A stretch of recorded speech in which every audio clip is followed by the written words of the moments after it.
최고위원의 발언 있겠습니다. 네. 경기도 이천 물류창고 사고는 참 뼈아픈 사고입니다. 똑같은 사고가 12년 전에도 있었는데 이런 일이 그대로 녹화 테이블 보듯이 반복되는 이 현실에 정말 무한한 책임을 느낍니다.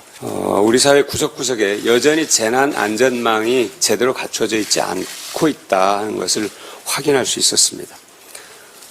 인화물질 작업과 발화성 작업을 동시에 진행한다는 것은 시간과 돈을 아끼기 위해서 사람의 생명을 가볍게 여긴다는 것, 바로 그겁니다.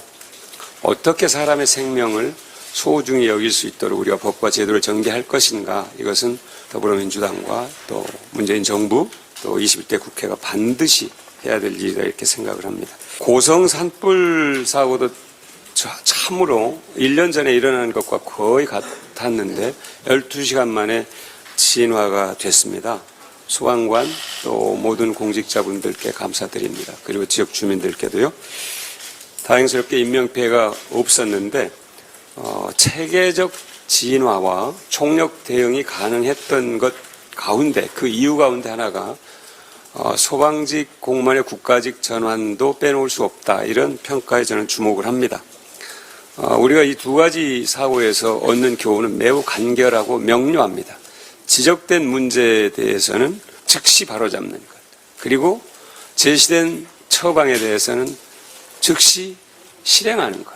이것이 우리 주변의 재난안전망을 갖추는 매우 중요한 실천 덕목이 될 것입니다. 20대 국회가 남아있는 시간 동안 꼭 해야 될 일이 있다고 생각을 합니다. 적어도 3가지 정도입니다.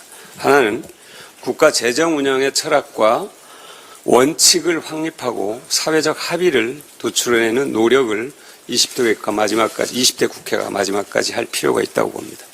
우리가 긴급 재난지원금을 놓고 70%에게 줄 것이냐 100%에게 줄 것이냐, 제가 보기에는 불필요한 논란으로 사회적 국가적 에너지를 소모했다고 봅니다. 그리고 또 하나는 이 과정에서 꼭 끼어들었던 것이 재정 건전성입니다. 어디에 법적 근거도 없는 이 재정 건전성을 놓고 논란을 벌인 것조차 저는 이것도 불필요한 것이 아니었는가. 이 재정 건전성 논란이 이런 국가적 위기 때 등장해서 그것을 위기를 극복하는 수단과 방법을 우리가 마련하는데 장애 요소로 이용된다면 그것은 대단히 불행한 일이 될 것이라고 봅니다. 코로나는 물론이고 양극화, 저출생, 고령화 이 모든 문제를 앞두고 재정 건전성에 대해서 우리가 다시 한번 생각을 하고 국가 재정 운영의 철학과 원칙을 분명하게 확립할 필요가 있다. 이렇게 강조해서 말씀을 드리겠습니다. 둘째는 고용 안전망 구축을 위한 관련 법안을 당장 통과시키는 것입니다. 코로나 감염병 방역에서 굉장히 중요한 바탕이 됐던 것이 전 국민 건강보험 제도라고 지적하는 전문가들이 많이 계십니다.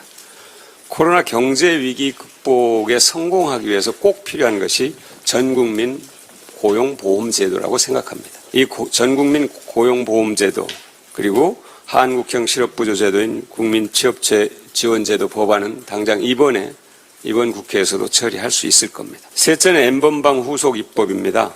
일부 진전이 있었습니다만 이제 시작 단계입니다. 꼭 강조하고 싶은 것은 온라인 사업자에게 사회적 책임을 부여해야 한다는 것입니다.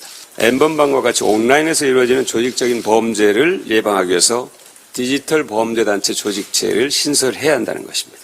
그리고 피해자가 가해자뿐만 아니라 온라인 사업자에게도 징벌적 손해배상을 청구할 수 있는 규정을 마련해야 한다는 것입니다. 이런 것들이 이루어져야 실질적으로 N번방과 같은 디지털 성범죄를 근본부터 뿌리 뽑는 그런 장치가 될 것으로 믿습니다.